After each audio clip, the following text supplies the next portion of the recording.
이 시간 우리 하나님의 말씀 보겠습니다. 하나님의 말씀은 여호수아 4장 19절에서 24절까지 말씀입니다.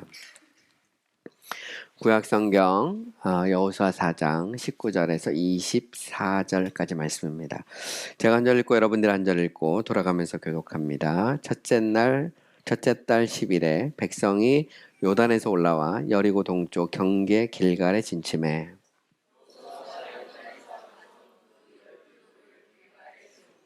이스라엘 자손들에게 말하여 이르되 후일에 너희 자손들이 그들의 아버지에게 묻기를 이 돌들은 무슨 뜻이니까 하거든.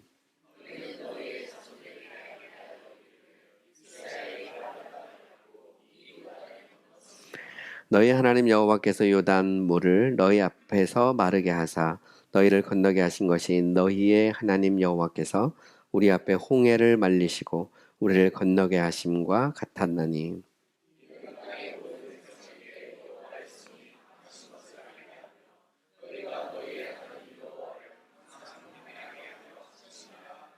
아멘. 저는 오늘 아침 여러분과 함께 우리 2024년 새해를 시작하면서 우리 교회 표어가 다음 세대를 세우는 교회거든요. 그것과 맞물려서 다음 세대를 세우는 교회, 길갈에 세운 12돌이라는 제목으로 여러분과 함께 말씀을 생각해 보고자 합니다. 이제 다사다난했던 2023년도 지나고 희망찬 2024년 새해가 시작되었습니다. 새해 첫 주를 시작하면서 올 우리 교회 표어인 다음 세대를 세우는 교회에 대해서 우리가 좀 생각을 해 보려고 합니다. 한 해를 보내고 새로운 해를 맞으면서 늘 느끼는 것이 있지만 시작이 있으면 끝날 때가 있다는 것입니다. 우리 인생도 마찬가지죠. 우리가 태어날 때가 있으면 언젠가 이 세상을 떠날 때가 있습니다. 오늘 우리가 살펴볼 본문도 위대했던 이스라엘의 지도자 모세가 죽고 이제 그를 이어 여호수아가 새로운 지도자가 된 이후에 일어난 사건을 배경으로 하고 있습니다. 우리는 한 위대한 지도자가 죽으면 과연 다음 세대에 어떤 지도자가 나타날까 우리가 의문을 품습니다.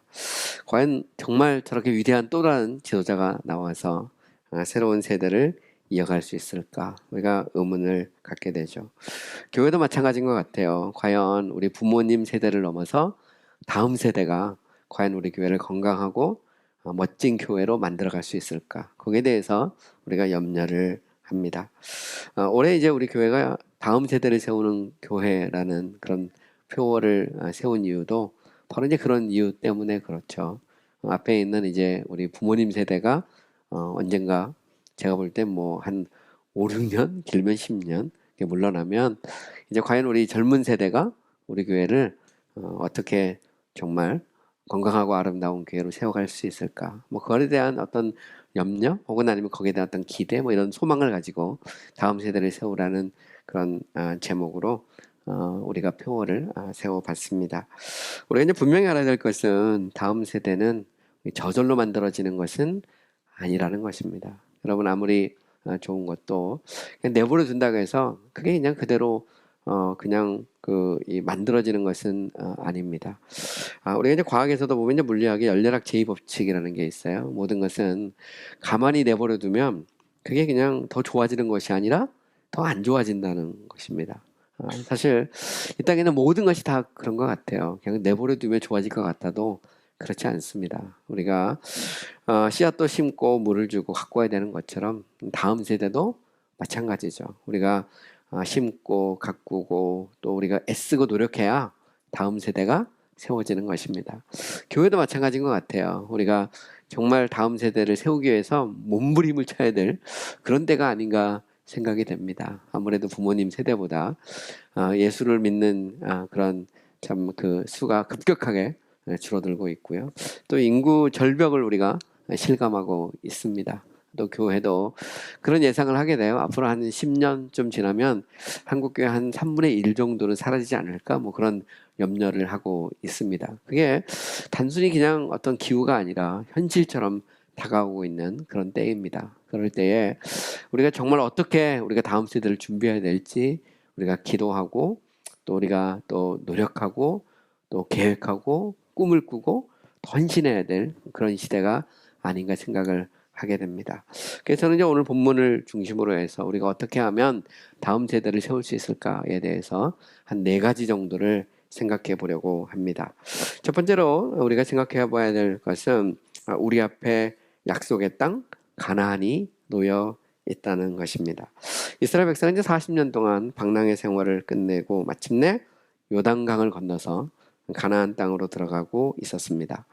위대한 지도자 모세가 죽었죠. 그리고 모세와 함께 탈출했던 모든 부모님 세대도 여호수아와 갈렙 이외에 모두 광야에서 죽었습니다.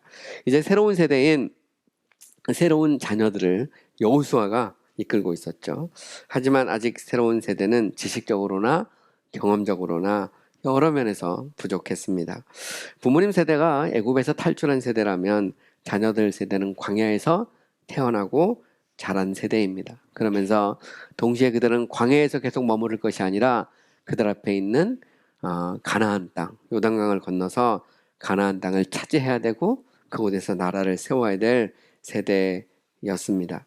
아마 그들은 어려서부터 부모님의 그런 어떤 전설적인 이야기들을 듣고 자랐을 것입니다. 이스라엘 백성이 430년 동안 애굽에서 종살이했던 이야기, 그리고 모세를 통해서 10가지 재앙을 내리고 하나님께서 홍해를 건너서 광야로 인도하셨던 그 하나님의 위대하고 놀라운 역사에 대해서 들으며 자랐을 것입니다. 그리고 낮에는 구름 기둥, 밤에는 불 기둥, 그리고 반석을 쳐서 물을 내고 그리고 만나와 메추라기가 하늘에서 내려오는 것을 경험하며 그들은 성장했을 것입니다. 하지만 그들이 머물러야 될 곳은 광야가 아니었어요. 그들이 머물러야 될 곳은 부모님들이 노예 생활하던 애굽도 아니고 그리고 날마다 기적을 경험하던 광야도 아닙니다. 그들이 앞으로 가야 될 땅은 요단강 건너 가나안 땅. 하나님이 일찍이 아브라함에게 약속하셨고 그리고 아브라함과 이삭과 야곱에게 약속하셨고 모세에게 약속하셨고 이스라엘 백성에게 약속하셨던 약속의 땅 가나안이 그들이 가야 될 땅이었던 것입니다. 하지만 가나안으로 들어가는 길은 결코 쉬운 길이 아니었어요. 사실 그것은 당시 이스라엘 백성의 상황으로 볼 땐 거의 불가능에 가까운 일이었습니다. 여러분 지금 당장 가나안으로 진군하려고 하더라도 요단강이 가로막고 있었어요. 설령 그들이 요단강을 건넌다고 할지라도 그곳 가나안 땅에는 강한 군대를 가지고 있고 견고한 성을 가지고 있는 가나안 족속들이 가로막고 있었습니다.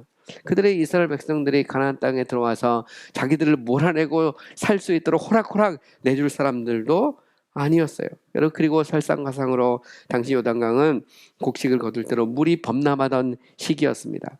요단강의 강폭은 넓고 물은 매우 깊고 물살은 빨랐어요. 사실 배가 없으면 요단강을 건넌다는 것은 불가능했습니다.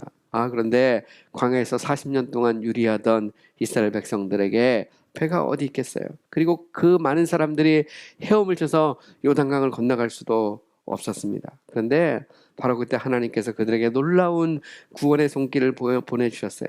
하나님은 여호수아에게 특별한 명령을 내리셨습니다. 그것은 이스라엘 백성들에게 제사장들로 하여금 법궤를 메고 요단강을 향해서 발을 내디디게 한 것입니다. 여러분 법궤는 하나님의 임재와 영광을 나타내는 거예요. 다시 말해서 하나님을 믿고 하나님의 영광을 의지해서 발을 내디디면 요단강을 건너게 하시겠다는 것입니다. 놀랍게도 제사장들이 법궤를 메고 요단강에 발을 내디디는 순간 마치 댐이 위에서부터 쫙 하고 갈라지는 것처럼 요단강이 갈라졌습니다. 그리고 결국 이스라엘 백성들은 그 요단강을 육지처럼 건너서 가나안 땅으로 진격할 수가 있었습니다.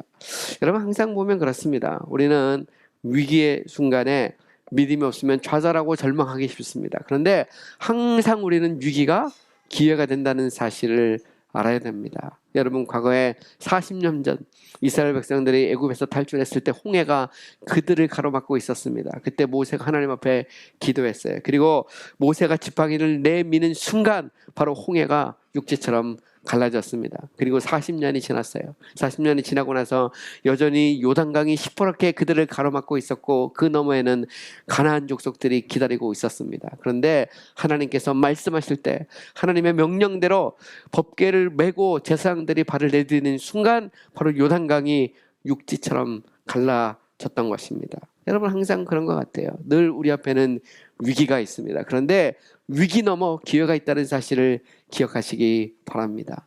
여러분 가나안 땅은 저절로 주어지는 것이 아닙니다. 그 땅은 우리가 가야 될 곳이고 우리가 머물러야 될 것이고 우리가 그곳에서 자녀들을 키우고 그리고 그곳에서 하나님의 그런 하나님께 예배를 드리고 하나님의 축복을 누려야 될 그곳입니다. 그러나 그곳은 정복해야 될 땅이고 건너야 될 땅인 것이죠. 그러므로 저는 항상 그런 생각을 합니다. 여러분 사역이라는 것은 무엇일까요? 사역이라고 하는 것은 사역은 아무것도 없는 그곳에서 무에서 유를 만들어내는 것이기도 하고 사역은 황무지를 옥토로 바꾸는 것입니다. 사역은 광야에 샘물을 내고 광야에 강물을 내는 것이 저는 사역이라고 생각합니다. 여러분 신앙도 마찬가지예요. 신앙이라고 하는 것은 신앙의 위력이 어디서부터 나옵니까? 신앙의 위력은 위기에서 나오는 것입니다. 오늘 본문도 마찬가지예요. 이스라엘 백성들은 계속해서 광야에 머물러 있을 수 없었어요. 그들을 기다리고 있는 저 가나안 땅, 그 땅을 향해서 그들은 진격해야 했습니다. 저는 우리 교회 미래를 바라볼 때 그런 꿈을 꿉니다. 여러분 아직은 미약하지만 그러나 하나님께서 우리 교회를 통해서 하실 위대한 역사가 있을 줄 믿습니다.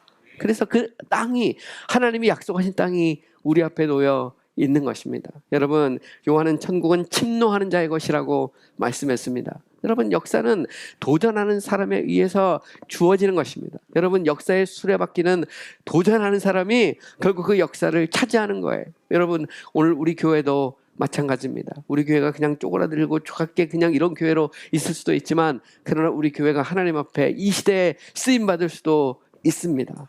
우리가 꿈을 꾸고 우리가 기도하고 우리가 다음 세대를 위해서 헌신하고 노력한다면 하나님께서 우리에게 반드시 약속의 땅 가나안 바로 그 땅을 선물로 주실 줄 믿습니다. 두 번째로 우리가 오늘 본문을 통해서 배워야 될 아주 중요한 교훈이 있습니다. 그것은 하나님이 우리에게 행하신 위대한 일을 기억하라는 것입니다. 여러분 하나님께서는 이스라엘 백성이 요단강을 건넜을 때 당시 이스라엘의 12족속 그 12족속의 중에서 한 사람씩 선택해서 요단강 강바닥에서 그 제사장들이 밟고 서 있던 그 돌 12개를 각 족속마다 취해서 그것을 가지고 기념비를 세우라고 말씀하셨습니다. 이스라엘 백성이 길갈에 갔을 때 하나님께서는 길갈에다가 12개의 돌을 가지고 기념비를 세우라고 말씀하셨어요. 여러분 기념비라는 것은 무엇입니까? 기념비는 무엇인가가 기록할 것, 기억할 것이 있다는 것입니다. 여러분 우리나라에도 보면 여러 가지 기념비가 있어요. 저 남쪽으로 가면 과거에 이순신 장군이 저 임진왜란 때 싸웠던 수많은 그런 기념비들이 세워져 있습니다. 그리고 우리나라 방방곡곡에 보면 6.25 참전 기념비들이 많이 있어요. 뭐 가령 예를 들어서 이디오피아 군인들을 기념하는 기념비도 있고 터키 사람들을 기념하는 기념비도 있습니다. 이 땅에 많은 기념비가 있어요. 왜 기념비를 세우죠? 기념비는 과거에 이 땅을 위해서 피 흘린 사람들의 희생과 헌신을 기억하는 것입니다. 그런데 하나님께서는 당시 이스라엘 백성들로 하여금 그 요단강 바닥에서 12개의 돌을 취해서 그 돌을 가지고 기념비를 세우도록 명령을 하셨습니다. 왜 그랬을까요? 그것은 후손들로 하여금 후손들이 엄마 아빠에게와의 손을 잡고 이 길갈에 놀러 왔다가 그 길갈의 12돌을 보고 이 돌은 무슨 의미야? 이렇게 물어보면 하나님의 강한 손으로 이스라엘 백성이 요단을 마치 육지처럼 건넜던 것을 기념하는 바로 기념비야 이렇게 말하는 것입니다. 이 말은 무슨 얘기일까요? 하나님께서 일하신 그 위대한 역사를 기억하라는 것입니다. 여러분 신앙은 항상 그런 것입니다. 신앙은 하나님께서 내게 베풀어 주신 그 구원의 감격과 은혜를 기억하는 거예요. 그리고 하나님께서 내게 베풀어 주셨던 그 은혜를 기억하면서 우리가 미래를 향해 발걸음을 내디디는 것입니다. 저는 그것을 신앙이라고 생각합니다. 여러분 예수님께서도 십자가를 지시기 전에 제자들을 마가의 다락방에 불러놓고 떡을 나누면서 이 떡을 먹을 때마다 나를 기념하라고 명령하셨습니다. 또한 잔을 나누시고 예수님께서 이 잔을 마실 때마다 나를 기념하라고 말씀하셨어요. 기념하라는 말은 기억하라는 말입니다. 왜냐하면 우리가 자주 잊어버리기 쉽기 때문입니다. 우리가 힘들고 어려울 때, 좌절하고 절망할 때, 앞이 보이지 않을 때 그때마다 우리는 지금까지 베풀어 주셨던 하나님의 은혜를 기억합니다. 여러분 2023년 한 해를 생각해 보면 하나님께서 얼마나 우리를 많이 축복해 주셨는지 몰라요. 우리 교회적으로 봐도 우리 교회가 정말 하나님의 놀라우신 은혜로 지금까지 성장을 했습니다. 그렇다면 2024년 어떨까요? 2024년은 2023년 하나님께서 우리에게 은혜를 주셨다면 2024년은 더 큰 은혜를 주실 것이다라는 어떤 기대를 가지게 되는 줄 믿습니다.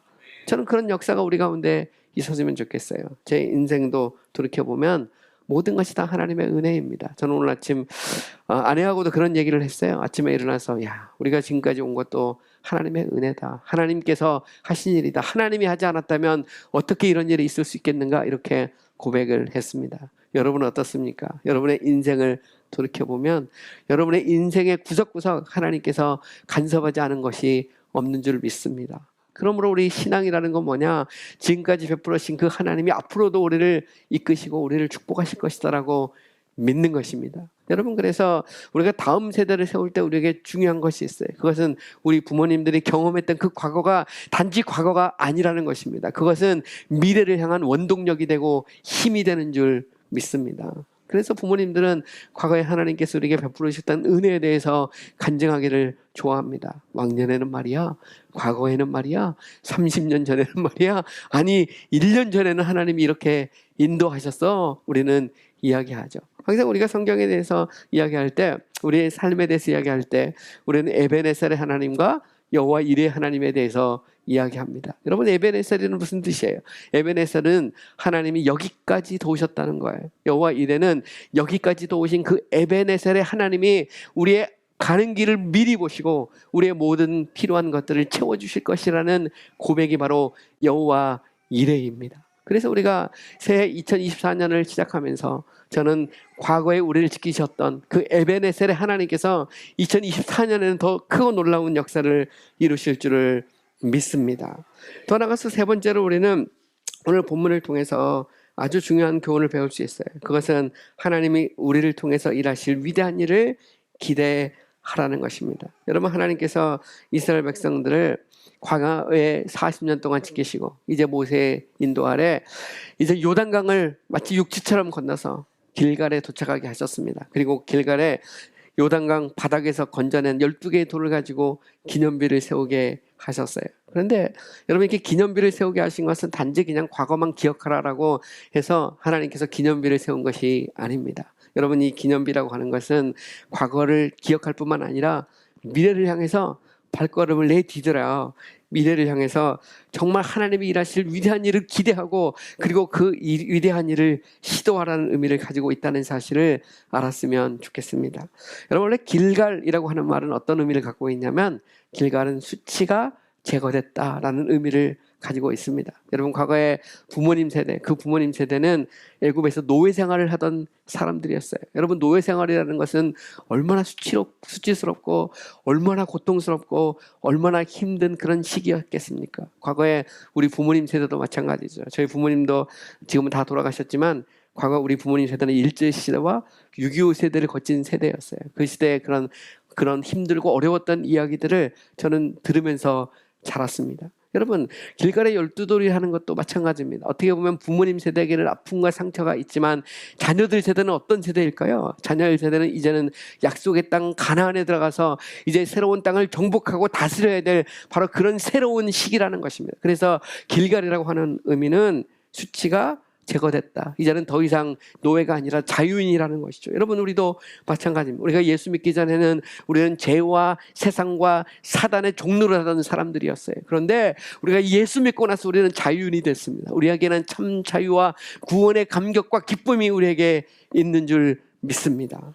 그러므로 길갈이라고 하는 것은 어떤 의미를 가지고 있냐면 길갈이라는 것은 단지 과거를 회고하는 것이 아니라 미래를 향해서 나가는 의미가 있습니다. 여러분, 또한 길갈은 일종의 수경지였어요. 이것은 일종의 베이스 캠프였습니다. 여러분, 요단강을 건너서 제일 첫 성, 그 성이 바로 길갈이었어요. 이 길갈에 수경지를 치고 이스라엘 백성들은 전쟁을 하러 나갈 때 여자들과 노인들과 아이들을 바로 이 길갈에 두고 전쟁터로 떠났습니다. 그들이 전쟁터로 떠나면서 아마 그랬을 거예요. 전쟁에 나가는 젊은이들, 청년들은 그 길갈에 세워진 12돌을 보면서 요단강을 건너게 하신 그 하나님이라면 얼마든지 이 땅을 우리에게 주실 것이라는 믿음을 가지고 전쟁터로 나갔을 것입니다. 반면에 사랑하는, 어떻게 보면 자녀, 사랑하는 아빠 혹은 아니면 사랑하는 남편을 전쟁터로 보내는 가족의 입장에서는 길갈의 12들을 보면서 하나님께서 저 요단강을 건너게 하셨다면 사랑하는 자녀들을 지키고 반드시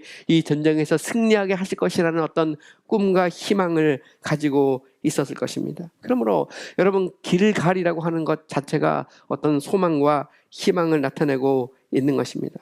그리고 여러분, 이 길갈이라고 하는 이 지역은 굉장히 중요한 의미를 가지고 있어요. 여러분, 이 길갈에 도착했을 때 비로소 만나가 그쳤습니다. 이 말은 무슨 얘기일까요? 이제 더 이상 곡식을 위해서 이제는 하늘만 쳐다보는 그런 시대가 아니라 이제는 땅을 가꾸고 이제는 열매를 거둬야 될 때가 시작됐다는 것을 의미하는 것이죠. 그래서 길갈이라고 하는 것은 새로운 지역을 의미합니다. 그리고 여러분, 나중에 이곳에 이스라엘 나라가 건국될 때 제일 먼저 이 이스라엘이 건국된 곳이 바로 길갈입니다. 새 나라, 새 역사를 상징하는 곳이 바로 길갈이었던 것이죠.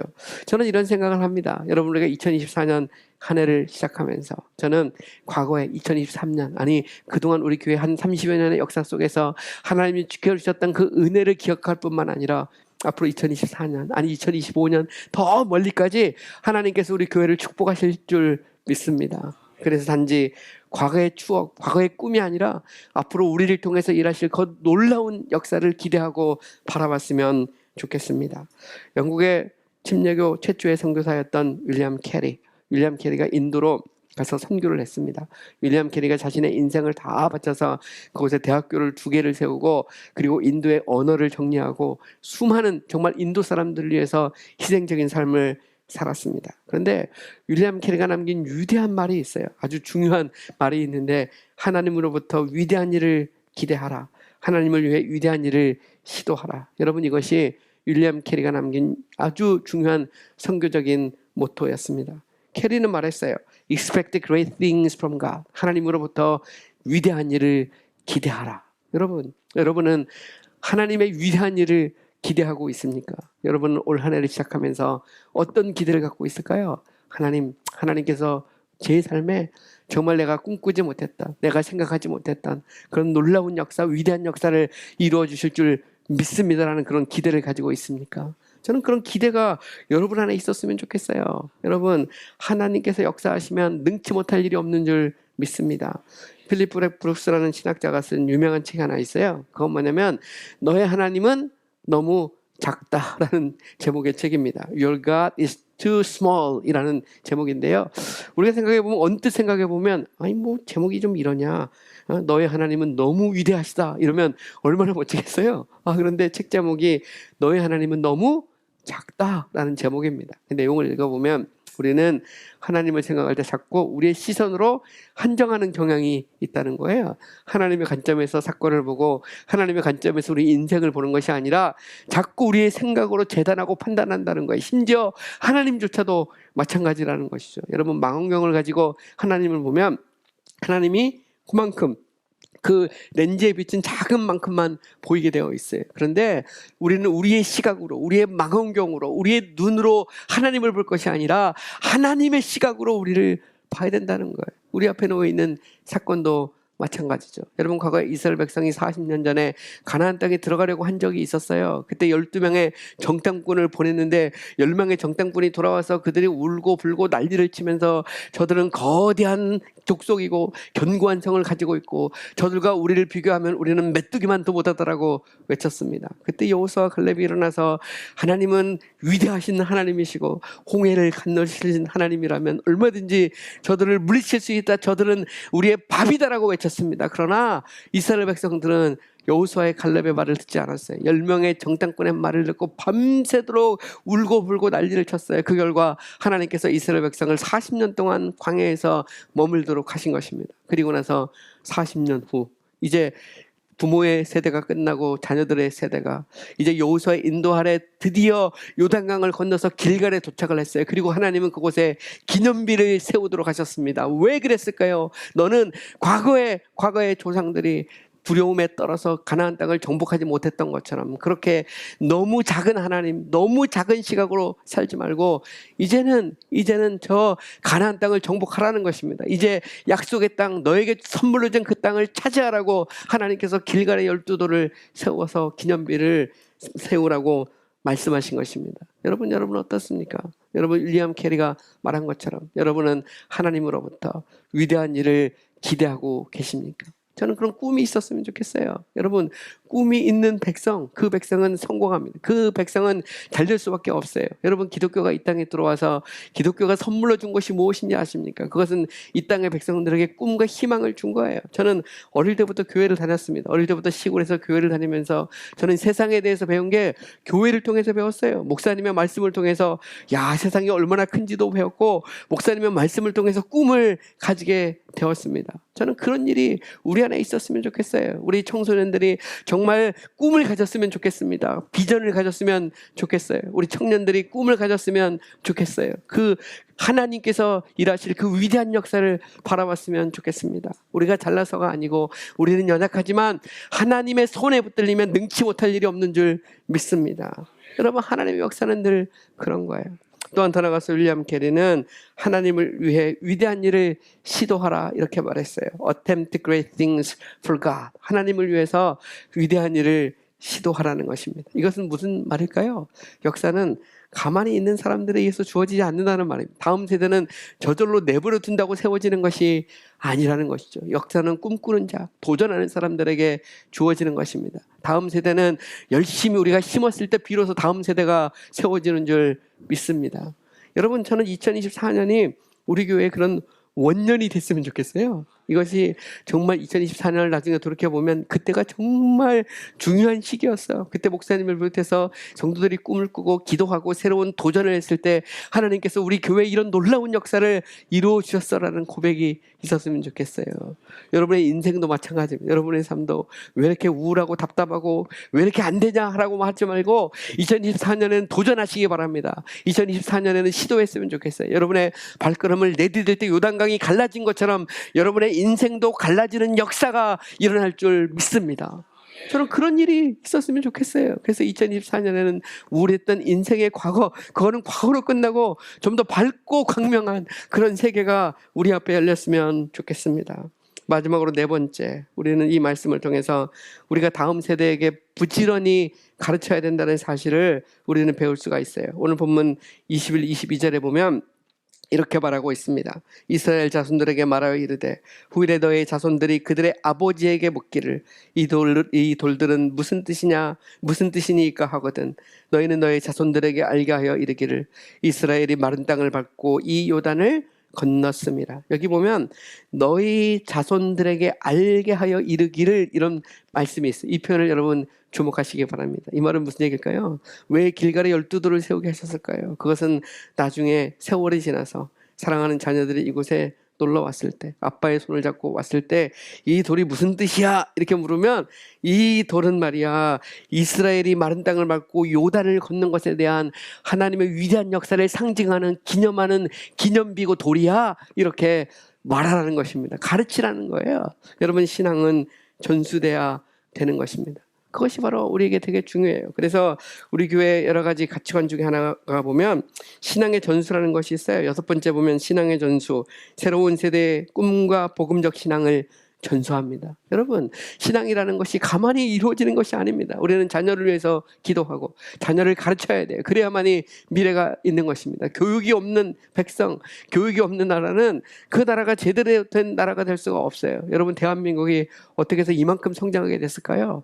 여러분 10,000불에서 30,000불까지 된 지구상에 보면 최근 그 역사에서 10,000불에서 국민소득 30,000불이 된 나라가 전 세계 대한민국 한 나라밖에 없다는 것입니다. 대부분 10,000불에서 거의 다 주저앉는다는 거예요. 그런데 우리나라가 30,000불의 그런 그 선진국 대열에 들어간 비결이 무엇일까요? 그것은 교육 때문에 그런 거예요. 우리 부모님들이 헌신적으로 자녀들을 가르친 것입니다. 부모님들은 못 배웠으니까 자녀들은 잘 배워야 된다는 그런 일념을 가지고 가르친 거예요. 여러분, 선교사들이 선교를 나가서 제일 먼저 하는 일이 무엇입니까? 교회를 세우기도 하지만 선교사님들이 하는 많은 사역이 학교를 세우고 병원을 세우는 거예요. 여러분, 과거에 우리나라도 마찬가지였습니다. 지금부터 한 150년 전에 선교사들이 들어와서 이 땅에 학교를 세웠어요. 이화여대를 세웠고 연세대학교를 세웠고 수많은 이 땅에 학교들을 세운 것입니다. 여러분, 침례교도 마찬가지죠. 6.25 이후에 침례병원을 만들고 침례신학대학교를 만든 거예요. 왜냐하면 사람을 키우지 않으면 그러면 아무 소망이 없는 것입니다. 여러분, 오늘 우리도 마찬가지죠. 우리가 2024년 새해를 시작하면서 우리가 해야 될 중요한 과제가 있어요. 그것은 우리가 가지고 있는 이 신앙을 자녀들에게 가르치는 것입니다. 우리 자녀들에게 가르쳐서 그 자녀들이 또 다른 우리의 후계자가 되게 할 때 그때 소망이 있는 줄 믿습니다. 여러분, 우리나라가 가르치면 소망이 있어요. 그러면 하여튼 뭐래도 합니다. 뭐래도 하는데 안 가르치면 아무런 열매도 없고 아무런 소망도 없어요. 그래서 오늘 본문에서 길가에 12돌을 세워서 이것을 기념해서 자꾸 가르치라는 거예요. 가르치라는 것입니다. 그것이 얼마나 우리에게 중요한지 몰라요. 그래서 너의 부모들이, 너의 자녀들이 너에게 묻거든 아빠 이게 무슨 뜻이야? 라고 말하면 이렇게 말해라! 라고 오늘 본문은 가르쳐주고 있는 것입니다. 그런데 여러분, 여기에서 한 가지 굉장히 중요한 사실이 있어요. 그것은 뭐냐면 오늘 본문 21절에 보면 이런 말씀이 있어요. 잘 보시면 이스라엘 자손들에게 말하여 이르기를 후일에 너희 자손들이 그들의 아버지에게 묻기를 이 돌들은 무슨 뜻이니까 하거든 할 때 무슨 뜻이냐 할 때 우리말에는 당신 너라는 말이 없어요. 너라는 말이 없는데 원래 원어 성경이나 영어 성경에 보면 What do you mean to you? 이런 말이 있어요. To you. 이 말은 무슨 얘기냐면 아빠에게 이 돌은 무슨 뜻이냐라고 물으면 이렇게 대답하라는 바로 그런 표현이에요. 그러니까 여기서 내가 빠진 게 아니고 과거에 우리 조상들이 만약 그런 게 아니고 아빠에게 이 돌이 무슨 뜻이야? 라고 물으면 그러면 이 돌들은 이스라엘이 마른 땅을 밟고 요단강을 건넜다고 그런 거야 라고 말하라는 것입니다. 이 말은 무슨 얘기일까요? 여러분, 우리가 다음 세대의 신앙을 전수할 때 제일 중요한 것은 무엇일까요? 그것은 내가 먼저 경험하는 것입니다. 우리는 내가 아는 하나님을 전하는 거예요. 내가 모르는 하나님, 내가 모르는 신앙, 내가 알지 못하는 우리가 믿음을 다음 세대에 전할 수 없는 것입니다. 우리가 다음 세대를 부지런히 가르칠 때 우리는 단지 입만으로 가르치는 것이 아니라 우리가 경험하고 우리가 만나고 우리가 체험한 그 하나님을 우리가 다음 세대에 전하는 줄 믿습니다. 그때 능력이 있는 거예요. 그래서 오늘 보면 24절에 보면 이런 말씀이 있어요. 이는 땅의 모든 백성에게 여호와의 손이 강한 것을 알게 하며 너희가 너의 하나님 여호와를 항상 경외하게 하려 하심이라. 여기 보면 요단강을 갈라진 이 여호와의 손에 그 강한 능력이 나타날 때 많은 사람들이 그 능력을 경험하면 경외함이 생기는 거죠. 오늘 우리도 마찬가지입니다. 우리가 주님을 경험하잖아요. 주님의 능력을 경험하면 하나님을 경외하게 돼 있어요. 자녀들도 마찬가지입니다. 우리가 경험한 그 하나님에 대해서 자녀들에게 가르칠 때 자녀들이 우리가 경외하는 그 하나님을 경외하게 되는 줄 믿습니다. 여러분, 그게 신앙의 전수예요. 내가 만난 그 하나님, 내가 만난 그 능력의 하나님, 내가 만난 그 선하신 하나님, 내가 만난 그 사랑의 하나님을 내가 자녀들에게 보여줄 때 그 자녀들은 그것을 통해서 우리가 하나님을 경외하는 것처럼 자녀들도 경외하게 되는 줄 믿습니다. 저는 그런 역사가 올 한 해 우리 교회 가운데 있었으면 좋겠습니다. 그때 하나님께서 우리 교회를 축복하실 거예요. 그때 바로 여러분의 인생을 축복하시리라고 믿습니다. 그래서 2023년에는 좀 우울하고 어두웠다 할지라도 2024년에는 더 밝고 더 희망찬 하나님의 놀라운 역사가 여러분의 삶과 우리 교회에 일어날 줄 믿습니다. 우리 다 같이 기도하겠습니다. 오늘 말씀을 기억하시고